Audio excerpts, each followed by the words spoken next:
Welcome to streamPUNK.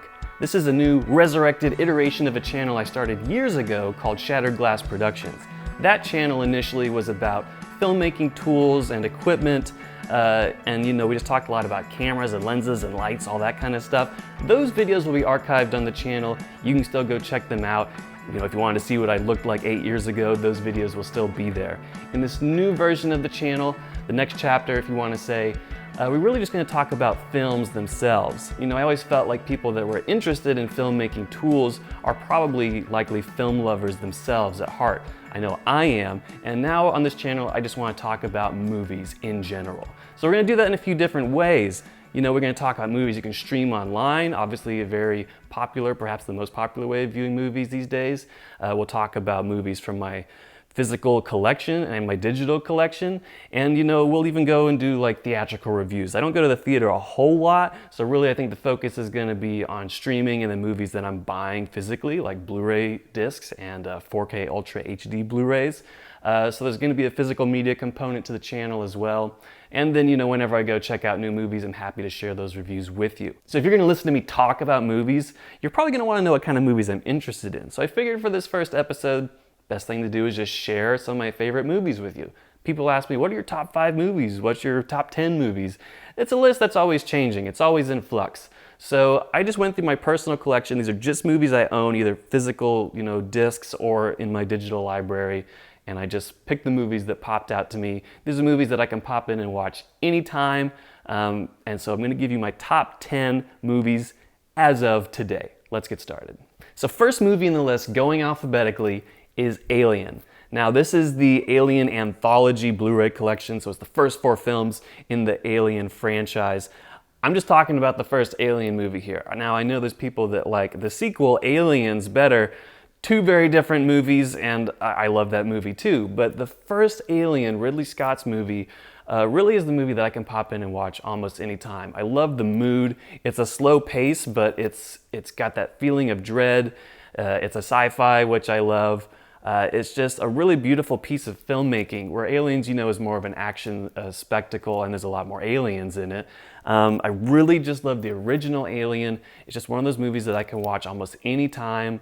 It's beautifully shot, good actors, the beginning of Sigourney Weaver's career, and of course the first time that we got to see the alien xenomorph. So first movie, Alien. Number 2 on the list is Almost Famous, directed by Cameron Crowe. I love this movie on different levels. As a musician, I really appreciate it. It's about musicians and about music.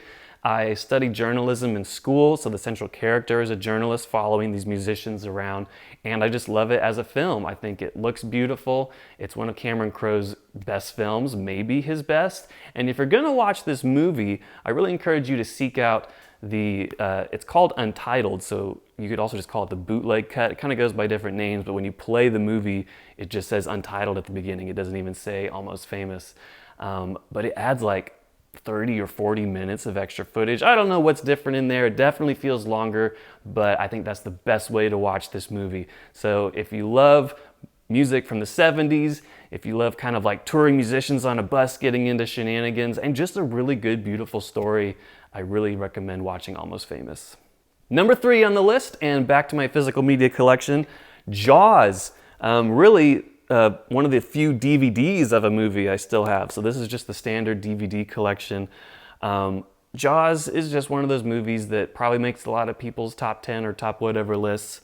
It's just a movie that's really easy to watch. It doesn't particularly scare me. I know that people are afraid to go in the water because of Jaws. I just like the movie. There's just a magical quality about it. Spielberg really knocked it out of the park with this film. He's made an endlessly rewatchable movie, in my opinion. The story itself really isn't that complicated. It's a killer shark movie, but the characters in the movie and just how it all comes together, it's very rewatchable to me. It's just a movie I can pop in almost any time, not to be scared, but really just to go through this adventure with the characters. And it is an adventure. It's not scary most of the time. It's kind of like a high seas adventure, especially as we get towards the end. Great characters, great movie you've probably seen, definitely something in the top list for me. Number 4, we move on to Jurassic Park. Again, this is a collection. This is the 4K collection of the first three Jurassic Park films and then the first movie, Jurassic World, which is now almost about to be a trilogy once Dominion, I think, comes out, whatever it's called. Anyway, I really like the first movie. That's the one we're talking about here. One of those movies that just, I mean, I can't even imagine. I never saw this in theaters, but it came out in '93. I just can't imagine what it was like to see this in the theater. Just bringing dinosaurs back to life for audiences. And of course, just a great, compelling story. We've got good characters. It's not just about dinosaurs running around eating people. It is about that, partially. But it's just, again, one of those movies that I can watch almost any time.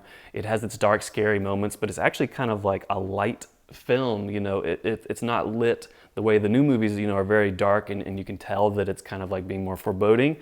This is, again, is kind of like an adventure film. There's a lot of science involved. It's like, the miracle of bringing these creatures back. And then, of course, things go wrong. And, then there's a lot of action and even funny moments. It's just a great movie. If you haven't seen Jurassic Park, I can't imagine you haven't. If you're seeing the new ones, definitely go back and watch the original. I think it's the best, and it's my number 4 movie. Number 5, we've hit the halfway mark, and this one might surprise some people. It kind of surprised me, but again, I went through all my movies, and the ones that popped out, I just put in the list. This one is Leon the Professional. So you may not have seen this movie. This is definitely the first movie in the list that I think maybe people are like, I don't know what this is. In the United States, it was released as The Professional. That's the way I remember first seeing it, renting it on, I'm pretty sure, VHS tape with a friend. And it was just called Professional. It looked like an action movie. We didn't know who this character was on the front, we just picked it up and watched it. And I don't remember really liking it all that much. And the reason why is because the American version is really truncated, really stripped down. You lose a lot of character moments. So Leon, I think, is what it was called overseas, and they've combined it now to just Leon the Professional. Beautiful, beautiful movie. It's an action movie, but oh my gosh, there is a stellar performance from a young Natalie Portman. I mean, she's got to be like 8 years old or something in this. And then Jean Reno is kind of our main character. Gary Oldman's in it. Really good movie from a director I used to like a lot. Between Leon the Professional and The Fifth Element, I ended up choosing this one to go into this list.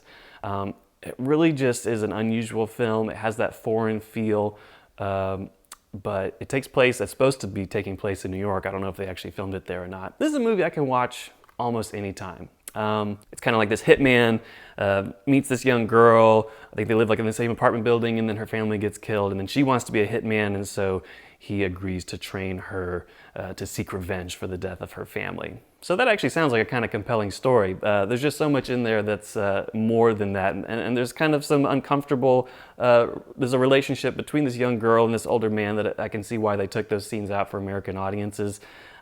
It's nothing super creepy, but just be aware that there's an interesting relationship between these two. Great movie, I love it. Number 5 in the list. Number 6. This movie's from my digital library, and if we weren't going in alphabetical order, it would have made more sense to push it to number 7 because it is the movie Seven. This movie used to be the movie that I just kind of defaulted as my favorite movie for a long time. I was really in my David Fincher phase going through high school. Between this movie and Fight Club and even The Game, I was really obsessed with David Fincher, and I love the look of his films. I think over time, Seven is the one that remains my favorite of those three. And Seven is just a great crime thriller. It's one of those movies that, I'm surprised when people haven't seen it, but it is kind of like a mid-90s movie. If you haven't seen it, oh my gosh, check it out. I think it's aged wonderfully. It still looks great, even though it was shot in the 90s. It has like a very futuristic, for that time look that seems very modern now. It's got a great cast of characters. We got Morgan Freeman in there, a relatively young Brad Pitt, and another actor that can't really mention because it kind of will spoil part of the movie, but it's good to see this person's performance. The movie has a great look to it. It's just really early on in that David Fincher career where he was really establishing his style as a filmmaker. It's just always been one of my favorite movies. This killer who's killing people based on the 7 deadly sins, and then these 2 detectives that are trying to find out who this killer is and why these victims are kind of being chosen. If you're a fan of the Saw franchise, it's kind of interesting to see how much that series, especially the first film, pretty heavily borrowed from Seven. So if you haven't seen Seven, check it out. One of my favorite movies of all time. Number 7, and the first Western on this list, is The Searchers. This is a great John Wayne movie, a movie I've loved for a long time. I don't remember when I first saw it, but even as a kid, you know, I might have been a teenager maybe, but I remember liking it instantly. It's pretty long. I'm surprised that I stayed engaged with it. It's a long movie. It takes place over many years as we follow these people, you know, that they're looking for this girl that got kidnapped by Native American Indians a long time ago. There's a lot of other storylines going on too, but that's kind of the core one. And we just follow John Wayne and these characters through all these different seasons, through all these different hardships. It's just one of those movies that is definitely a pillar in John Wayne's filmography. But it's a wonderful. John Ford directed the movie. They shot a lot in these desert landscapes that look great. It has a lot of great action sequences with you know, the Indian tribes that they come into encounters with. It's just a wonderful movie, and I think when I want to recommend a Western to somebody, I choose The Searchers. I could choose Rio Bravo too, I would say is another John Wayne movie that I like a lot too. But The Searchers usually is the number 1 Western for me. Number 8, this one's a big one. It's The Shawshank Redemption. I own this on Blu-ray in this really cool steelbook. I saw this at Best Buy one day, and this is really kind of my preferred movie poster art for the movie. You know, they've got the one with like the floating heads so you can see the actors and stuff. I just love this one. We have Tim Robbins' character just basking in the rain. I won't spoil this moment for you, but you know, a pretty big moment in the film. It's a prison movie. It's about someone going to jail for a crime they say that they didn't commit, and you know, they're serving a relatively long sentence, and of course meeting all these other characters inside the prison. It's directed by Frank Darabont, and he would later direct The Green Mile, I think the next movie he made right after this one, so another prison movie. If you haven't seen Shawshank, but you've seen The Green Mile, somewhat similar. They're both also Stephen King adaptations, so he had a thing with adapting Stephen King books. I wouldn't say this movie really feels like a typical Stephen King, well, I don't know his books as well as the movie adaptations of his work, so you wouldn't really think of it as a Stephen King adaptation in that way.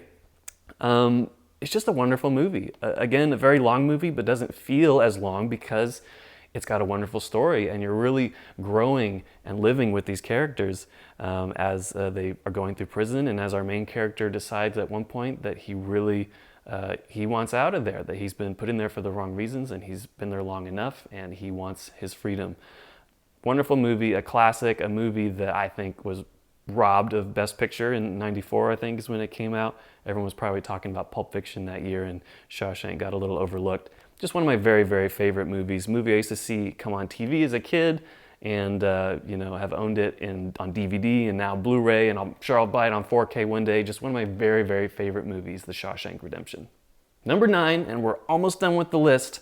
This movie is the movie I generally say is my favorite film if anyone asks me that question. It's John Carpenter's The Thing from 1982. Look at this beautiful steelbook. This was provided by Scream Factory, and when I saw the artwork on it, I just had to buy it. Kind of a spoiler as far as giving away some of the creature and monster design here. I'd never heard of this. This movie is really popular now, but you know, back when you know, Best Buy used to be like half full of movies. I remember going there like in high school or college, and you know, I would just like browse the shelves and look at all the movies, and I kept running across this movie, and the artwork on that one was it was a DVD at the time, just the standard DVDs before it came out on Blu-ray or anything, and it was just kind of like this face. It looked like it was maybe like under some ice and like some snow kind of like wiped away in the front of it. It was a very compelling image, and it always caught my attention. I probably went to Best Buy 4 or 5 times seeing it before I finally bought it. It was a blind buy. Never had heard of it, never watched it, and oh my gosh, was I blown away, and I've been sharing it with people ever since. It's a great paranoia film, just this group of guys all trapped on this science station in the freezing cold. They can't go anywhere, and you know, this alien force kind of appears, and you start wondering who's who. Are they really themselves anymore, or are they kind of affected or you know, kind of mutated by the alien? A wonderful, wonderful movie. Great collaboration between Kurt Russell and John Carpenter. There's even a fabulous director's commentary or just a commentary track between the two of them, the actor and the director. And you can just tell they're having a great time watching the movie. They're obviously like at their house. You can hear like glasses clanking, like they're having a drink, just having a great time watching their own film. And that's what this movie is. It's a great time. If you haven't seen it, watch it, watch it, watch it. The Thing. The number 10 movie to cap off this list is The Usual Suspects. This is a movie I used to also say was my favorite way back. I think the 3 movies from this list that have been my number 1 favorite over time were Seven, The Usual Suspects, and now The Thing is kind of my default favorite. But The Usual Suspects, another story there of me going to Best Buy. I think I'd seen it on TV, and it was just the worst time. I turned it on like in the last 5 minutes of the movie, and this is one of those kind of like, not so much a twist, I mean it's kind of a twist ending movie, but the ending is like kind of everything you're building towards, and that's what I saw on TV. So I ruined the ending for myself. I can't imagine what it's like to see the movie not knowing the ending for the first time, but I loved the ending I saw so much that I sought out the movie and wanted to see the whole thing. So that's when I went to Best Buy, picked it up. It's just a great movie, a very early film by Bryan Singer, and it's kind of like a crime heist movie. Another great cast of characters, a very early Benicio del Toro role that's really funny to watch him perform as this character. It's got some good action in it, some great dialogue, and then through this whole time we're kind of like jumping back and forth between someone being interviewed by the police and they're telling the story of what happened with this kind of group of criminals, and we're all trying to find out who this Kaiser Soze character is. So if you haven't seen the movie, maybe you've heard the phrase, who is Kaiser Soze? And that's who they're kind of trying to figure out. If one of the people in the group is this person, or who was coordinating all the things happening this whole time. It's great right up to the end, and a wonderful reveal by the time you get to the end of the film. Was my favorite movie, and still one of my very, very favorites. If you haven't seen it, please do yourself a favor and watch The Usual Suspects.